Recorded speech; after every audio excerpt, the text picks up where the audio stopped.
tudo bem? No vídeo de hoje nós vamos falar do consentimento, que nada mais é do que a autorização do titular de dados para que se utilize os seus dados. E eu venho falar do consentimento, defini-lo, mostrar quando devemos usá-lo, mas principalmente eu venho acabar com alguns mitos que existem quando falamos consentimento. E o principal deles é que muita gente acredita que só pode se utilizar os dados se tiver essa autorização, esse consentimento do titular de dados, e não é nada disso. Conforme eu escrevi aqui, o consentimento é uma base legal. Base legal é um conjunto de hipóteses que a LGPD trouxe de situações em que se poderá fazer o tratamento de dados. Ou seja, são permissões na lei de quando aquilo acontecer, você vai poder utilizar dados, vai poder fazer o tratamento de dados. E o consentimento é apenas uma dessas hipóteses. Mas anota aí, ele é apenas mais uma, mas não a única. Nós temos no artigo 7º as bases legais que vão ser utilizadas quando falarmos de dados comuns. No artigo 11, das bases legais quando falarmos de dados sensíveis. E no artigo 14, as hipóteses de tratamento dos dados de criança e adolescente.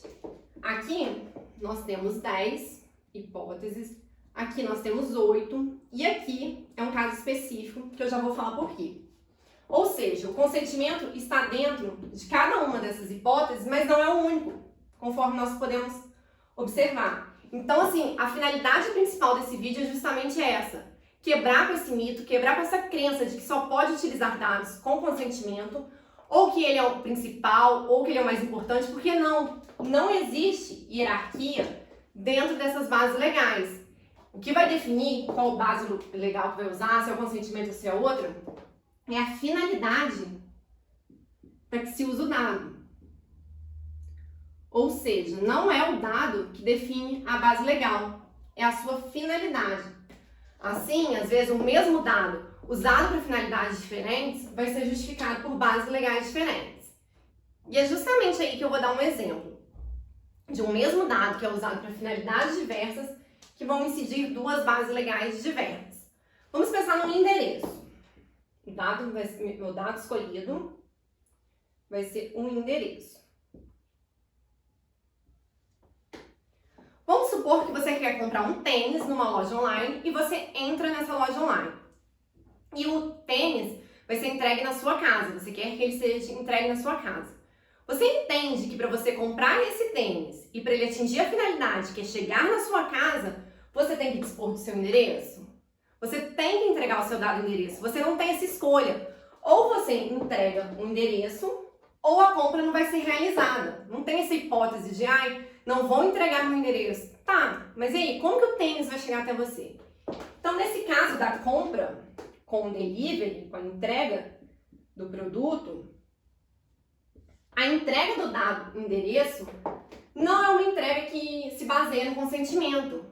Porque uma das características do consentimento é ele ser livre. Eu vou falar até das outras depois, mas uma das principais características dele é ele ser livre. Ou seja, o titular pode escolher entregar aquele dado ou não. Nessa situação aqui, não existe essa liberdade. Ou ele entrega ou ele não faz a compra. Nesse caso aqui, a base legal vai ser de execução de contrato a princípio, tá? Porque a gente costuma falar que depende muito do caso concreto.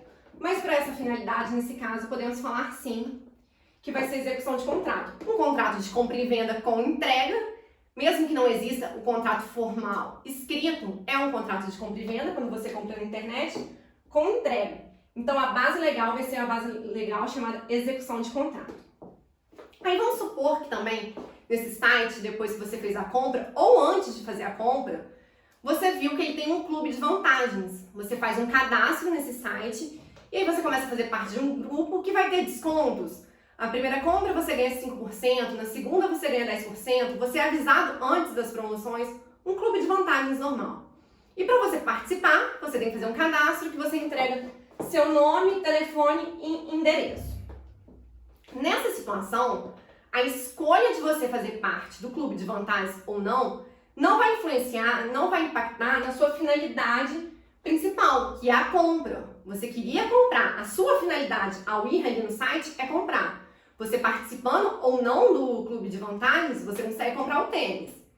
Mas se você quiser participar do clube de vantagens para ter descontos, é o quê? É uma liberdade sua, é uma escolha sua. Você está livre para escolher entregar o seu endereço para participar do clube de vantagens. Nesse caso de participação do clube de vantagens, a base legal vai ser o consentimento. Dá para entender a diferença do que aconteceu aqui e do que ocorreu aqui? Basicamente, para entrega do produto, ou você entrega o seu endereço, ou você não consegue comprar. No clube de vantagens é indiferente, você consegue fazer a compra no site se você não quiser se cadastrar. Basicamente isso, você tem liberdade de escolha aqui, aqui não. Além da liberdade, que é uma das características do consentimento, o consentimento tem que ser específico, determinado, ou seja, o titular tem que saber para que ele está dando o consentimento. Cláusulas genéricas que falam eu concordo em entregar meus dados para serem tratados de acordo com a LGPD não valem de nada. O artigo 8º, se eu não me engano, parágrafo 4º da LGPD, fala justamente isso. Consentimento genérico é nulo. Ou seja, não vale de nada mesmo. Além disso, ele tem que ser informado e inequívoco. Ficou péssimo isso aqui, né? Mas acho que tá para entender. Ou seja, o titular tem que saber para que ele está dando consentimento, tem que ser informado especificamente do que ele está dando consentimento e tem que ser inequívoco. Ele não pode ter dúvida, o texto tem que ser claro, ele tem que ter clareza para onde ele está dando aquele consentimento, porque ele está permitindo que use os dados dele, então ele tem que estar muito claro do que está acontecendo. E um fato importante que a gente tem que observar, que se o consentimento não tiver essas características, o consentimento será nulo e o tratamento de dados estará inadequado, estará errado, porque para todo e qualquer tratamento de dados tem que ter uma base legal correspondente. Se você usa uma base correspondente errada, de forma errada, o seu tratamento de dados está sem uma base legal correspondente e ele não deveria estar acontecendo. Isso é sinal de problema para a empresa não está adequada conforme a LGPD.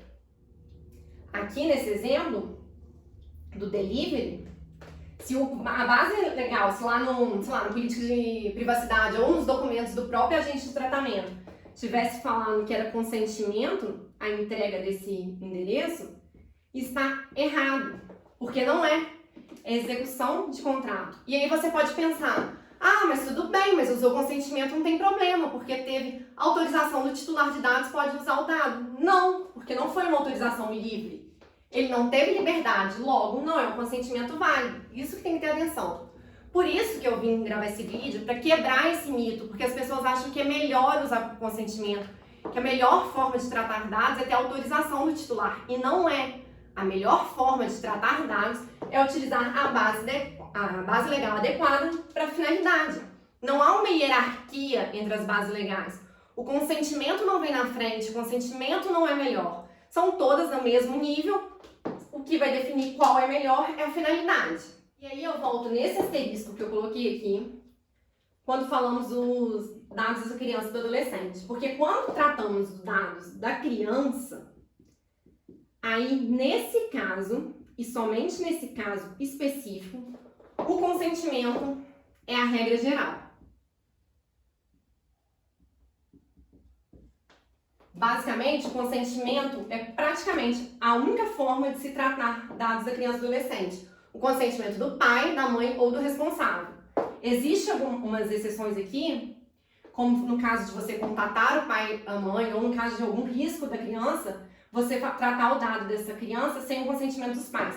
Mas nesse caso aqui, a regra é o consentimento, diferente dos dados comuns e dos dados sensíveis. E atenção, muita gente acha que dado sensível é só com consentimento. Não é. Repito, dado comum, dado sensível é a base legal que é a finalidade determinada. Então, eu espero que esse vídeo tenha deixado claro, para quebrar de vez com essa crença, com esse mito de que o consentimento é melhor, ou é a única forma de tratar dados, ou a melhor forma de tratar dados, porque isso não existe. Não repitam isso por aí, porque senão vai ser um erro muito grosseiro. E eu não quero ninguém errando mais isso, tá bom? Então, fica aí com a minha bagunça de sempre. Eu espero que vocês tenham conseguido acompanhar, porque fica meio rabiscado, né? Mas fica aí no meu vídeo sobre consentimento e a gente se vê no próximo vídeo. Tchau!